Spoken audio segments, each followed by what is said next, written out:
And here we go. Ladies and gentlemen, I give you the number one greatest driver of all time.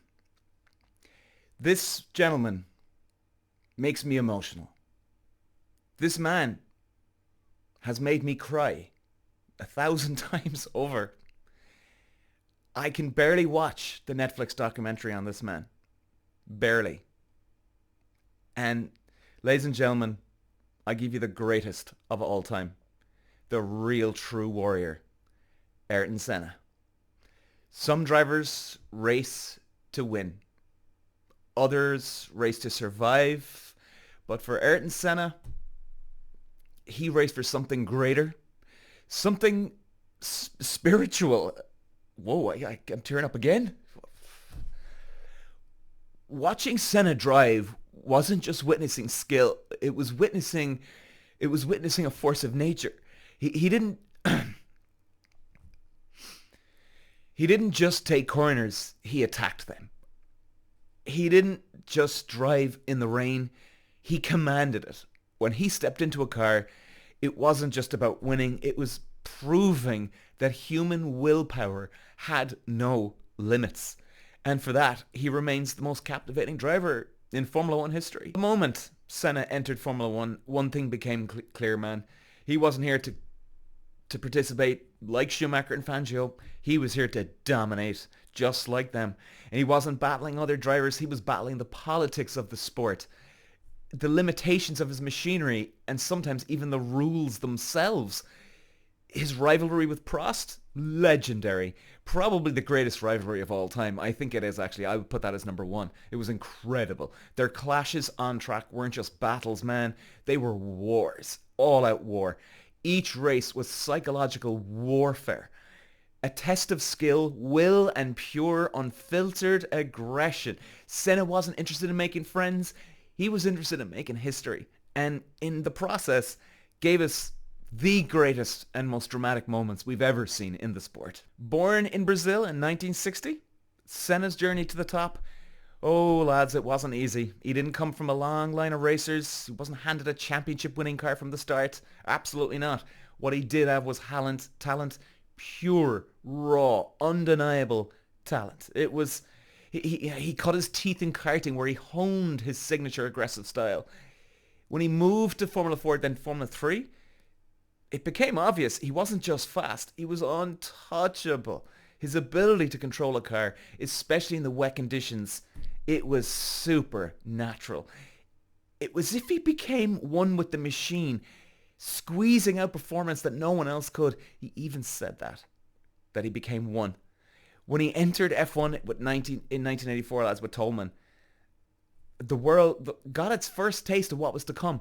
Monaco 84, holy God. Rain pouring, visibility everywhere, chaos everywhere. Senna in an unpowered car was flying. He overtook car after car, reaching second position and rapidly closing in on Prost. Then, in one of F1's most controversial moments, the race was stopped. They actually buckled, lads. They did not want Ayrton Senna winning, so they cut the race short. Now, you can argue, oh well, no, it was the rain.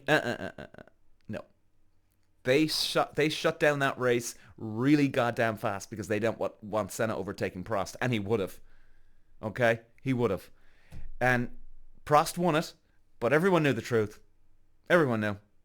Senna had arrived, man. And then came Donington. Wow, wow, wow. The lap of the gods. It was unbelievable. From 5th to 1st in one lap. The opening lap. Now, ladies and gentlemen, I've actually driven around Donington. It's a great track. Very high speed too, out the back, and Craner curves down the hill.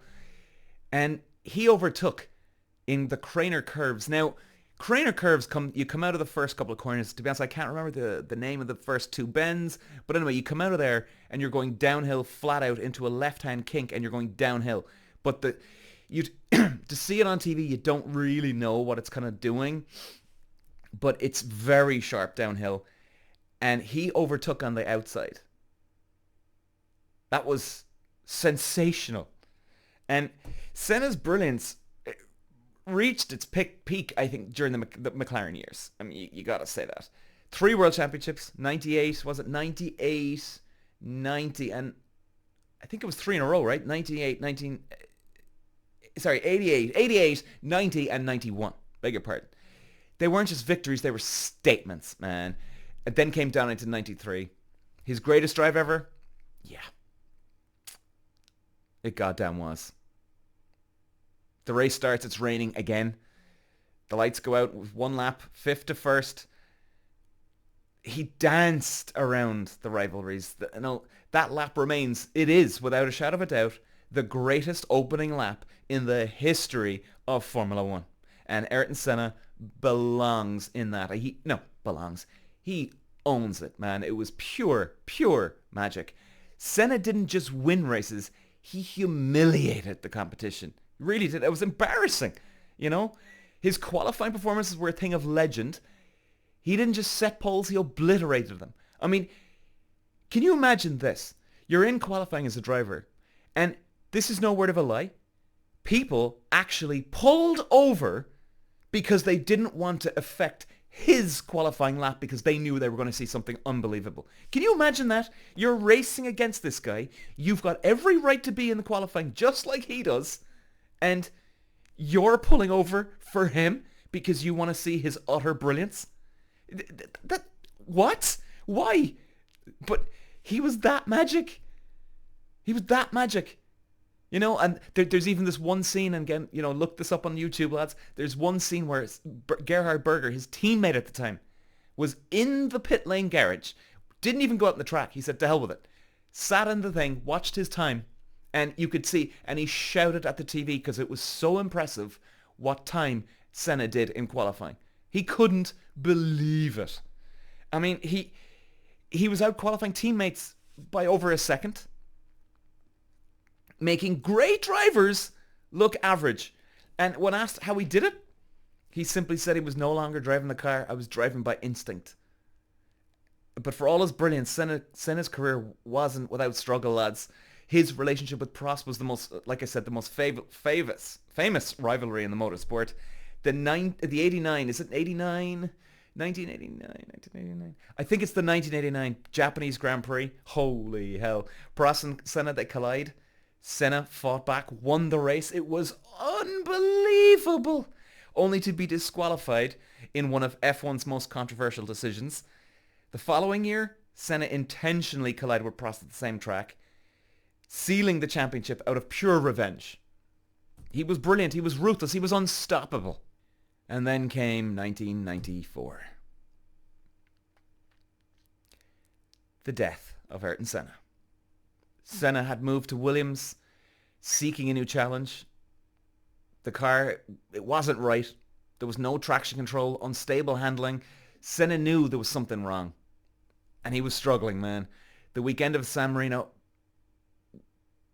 will go down as the darkest in Formula One history. It really was. And on Friday, Barrichello suffered a violent, horrendous crash. Senna rushed to the medical center to even check on him. You know, he was a young friend of his. Then on Saturday, Ratzenberger crashed at over 300 kilometers, dead. Senna watched as the medical team tried to revive him. That night, Senna called his family even. He wasn't sure if he should race, but in the end, his love for his sport pulled him back. Sunday, May 1st, 1994, the race begins. At the restart, Senna's car veers off at Tamburello and slams into the barrier 218 kilometer. The entire world held their breath, lads. Moments later, Sid Watkins arrives on the scene. He was the big doc at the time.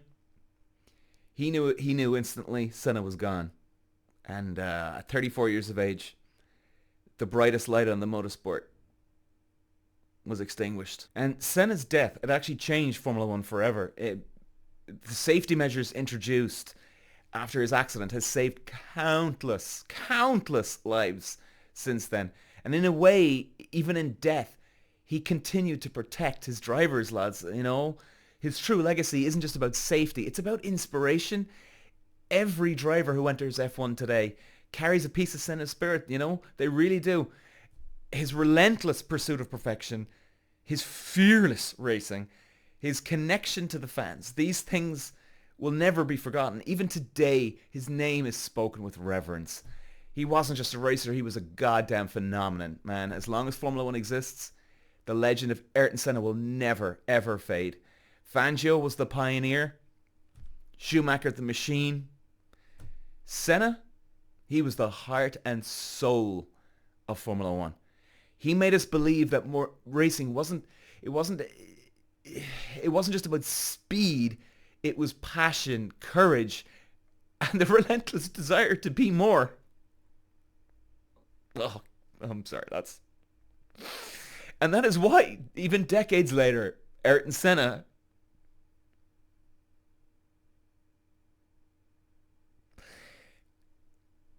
remains the greatest driver to ever grace a Formula 1 circuit. Now, ladies and gentlemen, there's documentaries on these gentlemen, and I highly recommend that you go to Netflix. You have a documentary on Fangio, so just type in Fangio, Fangio on Netflix, and it'll pop up. Exceptional documentary.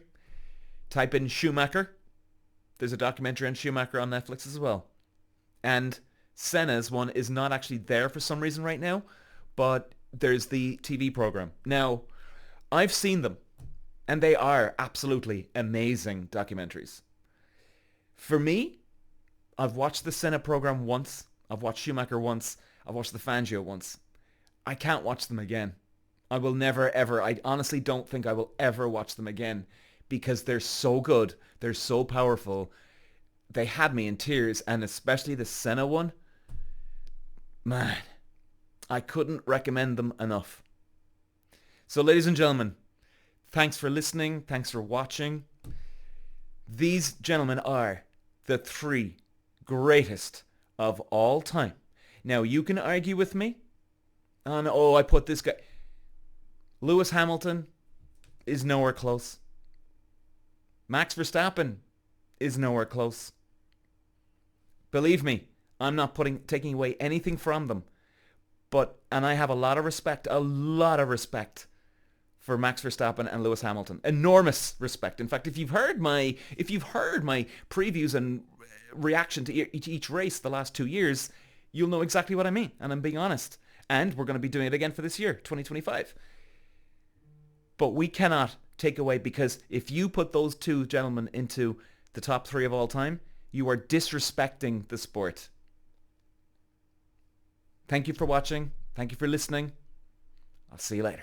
Walsh running the Irish green, and look at the move he's making down to the inside. Moves to the front from 5th all the way to the lead in lap 1. Walsh takes win number 2. Peter Walsh.